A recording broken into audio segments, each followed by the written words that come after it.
दोस्तों स्वागत है आपका आज की बेहद बड़ी और महत्वपूर्ण खबरों में। जी हां दोस्तों, 2224 प्रवासी मजदूरों को सरकार लेकर आई अपने राज्य में। इसी के साथ दूसरे राज्यों से लौटे 15 लाख श्रमिकों को राज्य सरकार देगी रोजगार और साथ में ही राज्य में अब खुलेगी दुकानें, सीएम ने किया ऐलान। इसी के साथ ज्यादातर राज्य प्रवासी और मजदूरों को अपने राज्य में वापस लाने की तैयारी में। खबरों में और भी ये महत्वपूर्ण जानकारी, कोई भी सूचना आपसे छूट न जाए इसलिए वीडियो को अंत तक जरूर देखें। और जी हां दोस्तों, इस चैनल पर आपको बिल्कुल ट्रू और ऑथेंटिक न्यूज प्रोवाइड करते हैं। अगर आपने अभी तक भी चैनल को सब्सक्राइब नहीं किया है तो आप उसको सब्सक्राइब कर लीजिएगा। नीचे जो आपको लाल रंग का एक बटन दिख रहा है सब्सक्राइब का, उसे दबाकर सफेद बना दीजिएगा और उसी के साथ में जो है ना एक घंटी भी है, उसे घंटी को भी दबा दीजिएगा। इससे क्या होगा कि सरकार की तरफ से जो भी घोषणा होगी वो सबसे पहले आपके पास पहुंच जाएगी। दोस्तों यहाँ पर सबसे बड़ी खबर निकल कर आ रही है हरियाणा से। जैसा कि मैंने कल भी आपको बताया था कि सबसे पहली जो पहल होने वाली है घर वापसी की, अपने राज्य वापसी की, तो वो हरियाणा से शुरुआत होने वाली है। तो यहाँ पर 2224 प्रवासी मजदूरों को हरियाणा से उत्तर प्रदेश में भेज दिया गया है। जी हाँ दोस्तों, उत्तर प्रदेश सरकार में अतिरिक्त मुख्य सचिव अवनीश अवस्थी ने बताया है कि हरियाणा से अब तक 2224 प्रवासी मजदूर 82 बसों से यूपी लाए जा चुके हैं। इन सभी को उनके घर भेजने से पहले क्वारंटाइन किया गया है। ये जानकारी उत्तर प्रदेश सरकार के अतिरिक्त मुख्य सचिव ने दी है। आपको बता दें, उत्तर प्रदेश की योगी आदित्यनाथ सरकार ने दूसरे राज्यों में फंसे अपने श्रमिकों को चरणबद्ध तरीके से वापस लाने पर फैसला किया है। उत्तर प्रदेश के मुख्यमंत्री योगी आदित्यनाथ ने लॉकडाउन की समीक्षा के लिए आयोजित बैठक में कहा कि प्रदेश से बाहर काम करने वाले और फंसे रह गए प्रदेशवासियों को चरणबद्ध तरीके से वापस लाएंगे। इसी के साथ मुख्यमंत्री योगी आदित्यनाथ ने कहा है कि दूसरे प्रदेशों से लौटे 15 लाख श्रमिकों को राज्य सरकार रोजगार देगी। इसके लिए सरकार कार्य योजना बना रही है। ये वे श्रमिक हैं जो दूसरे प्रदेशों में काम करते थे और लॉकडाउन के कारण लौट आए हैं या लौटने वाले हैं। प्रवासी श्रमिकों को रोजगार के अवसर उपलब्ध कराने के लिए प्रदेश सरकार ने एक समिति गठित की है। मुख्यमंत्री शनिवार को अपने आवास पर उच्च स्तरीय बैठक में लॉकडाउन व्यवस्था की समीक्षा कर रहे थे। उन्होंने कहा कि प्रवासी श्रमिकों को रोजगार उपलब्ध कराना चुनौतीपूर्ण कार्य है।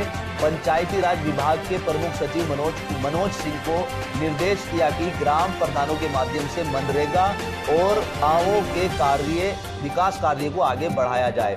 उन्होंने कहा कि तालाब व चेक डैम के काम शुरू कराए जाए और इनमें प्रवासी मजदूरों को भी लगाया जाए। कहा कि सोशल डिस्टेंसिंग का पालन करते हुए करीब 10,000 श्रमिक पूर्वांचल गोरखपुर बुंदेलखंड एक्सप्रेस वे के निर्माण में लगे हैं। दोस्तों अगली खबर निकल कर आ रही है बिहार से। यहाँ पर बिहार के मुख्यमंत्री नीतीश कुमार लगातार दावा कर रहे हैं कि वो एक बेहतर काम कर रहे हैं और जमीनी स्तर पर काम कर रहे हैं। क्या सही में वो जमीनी स्तर पर काम कर रहे हैं? इसको लेकर विपक्षी नेता तेजस्वी यादव ने सवाल खड़े किए। जी हाँ दोस्तों, बिहार में विपक्ष के नेता तेजस्वी यादव ने मुख्यमंत्री नीतीश कुमार पर आरोप लगाया कि राज्य में आपदा राहत केंद्र में सब कुछ ठीक ठाक नहीं चल रहा है। तेजस्वी ने रविवार को अपने इस बयान का आधार एक जिला अधिकारी के उस पत्र को बनाया है जो उन्होंने एक राहत केंद्र के निरीक्षण के बाद बिहार सरकार के गृह विभाग के अपर सचिव को लिखा है। तेजस्वी ने अपने बयान में कहा है कि जिला एवं सत्र न्यायाधीश शिवहर के रोंगटे खड़े कर देने वाले पत्र को पढ़कर आप बिहार सरकार की कोरोना संबंधी तैयारियां,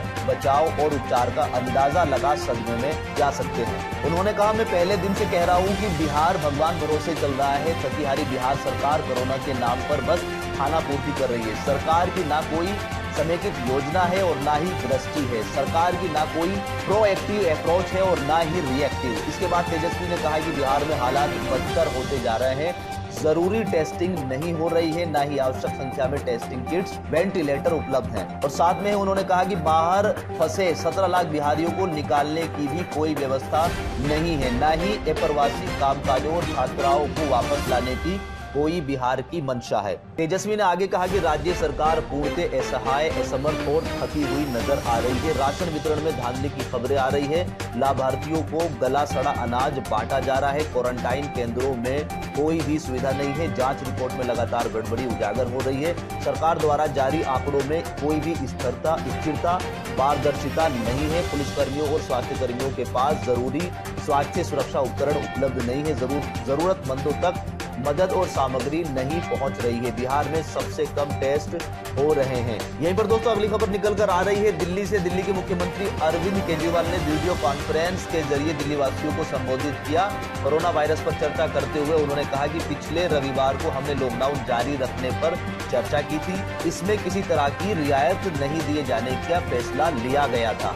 मुख्यमंत्री ने कहा कि आज दिल्ली सरकार ने फैसला लिया है कि केंद्र सरकार द्वारा जारी किए गए दिशा निर्देशों के अनुसार दिल्ली में भी जरूरत वाली दुकानों को खोलने की अनुमति दी जाए। मोहल्लों में या सोसाइटी में दुकानें खुल सकती हैं, लेकिन ये फूड कंटेनमेंट जोन की दुकानों में लागू नहीं होगी। फिलहाल कोई भी मार्केट या मॉल नहीं खुलेंगे। यहीं पर अगली खबर निकल कर आ रही है झारखंड से। यहाँ पर प्रदेश कांग्रेस के अध्यक्ष और झारखंड सरकार के मंत्री डॉक्टर रामेश्वर उरांव ने कहा है कि केंद्रीय गृह मंत्रालय द्वारा जारी की गई गाइडलाइन के अनुसार लॉकडाउन में छूट देने की जिम्मेदारी राज्य के विभिन्न जिलों के उपायुक्त को दे दी गई है। कहा गया है कि केंद्र सरकार के गाइडलाइन का पालन किया जाए।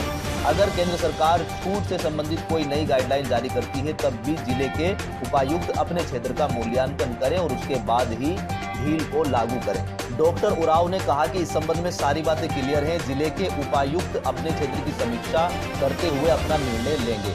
कहा कि राज्य स्तर पर इस तरह का निर्णय लेने में तकनीकी परेशानियां आ जाती हैं। अलग अलग जिले और वहां के क्षेत्रों की स्थिति अलग अलग होती है। उरांव ने कहा कि झारखंड सरकार ने कोरोना वायरस के संक्रमण को फैलने से रोकने के लिए केंद्र सरकार के निर्देश के पहले ही पूरे राज्य में लॉकडाउन का निर्णय ले लिया था। इससे वायरस पर अंकुश लगाने में काफी हद तक सफलता मिली है। इसका फायदा दिख रहा है, इसलिए राज्य सरकार लगातार केंद्र सरकार के दिशा निर्देशों का पालन करते हुए आगे बढ़ेगी। उन्होंने कहा कि झारखंड के लोग स्वयं ही अनुशासन का पालन करते रहें और इस विकट स्थिति में, इस संकट की स्थिति में भी अनुशासन और एकजुटता का पालन कर पूरे देश दुनिया के समक्ष उदाहरण प्रस्तुत करें। अभी कोरोना वायरस से उत्पन्न संकट की स्थिति समाप्त नहीं हुई है, इसलिए लोगों से अपील है कि सोशल डिस्टेंसिंग का पालन करते रहें। यहीं पर दोस्तों अगली खबर निकल कर आ रही है राजस्थान से। जी हाँ दोस्तों, राजस्थान ने लिया एक बहुत बड़ा फैसला कि प्रवासी मजदूरों को अब राजस्थान निकालने के लिए पूरी तरीके से तैयार हो गई है। राजस्थान सरकार ने दूसरे राज्य में फंसे अपने प्रवासी व श्रमिकों को निकालने की पूरी तैयारी कर ली है। मुख्यमंत्री अशोक गहलोत के निर्देश के अनुसार अधिकारियों ने इसका खाका तैयार कर लिया है। राज्य के प्रवासी एवं श्रमिकों को दूसरे राज्यों की सहमति के बाद चरणबद्ध तरीके से लाया जाएगा। राजस्थान ने दूसरे प्रदेश के प्रवासी और श्रमिकों को भी उनके घर भेजा जाएगा।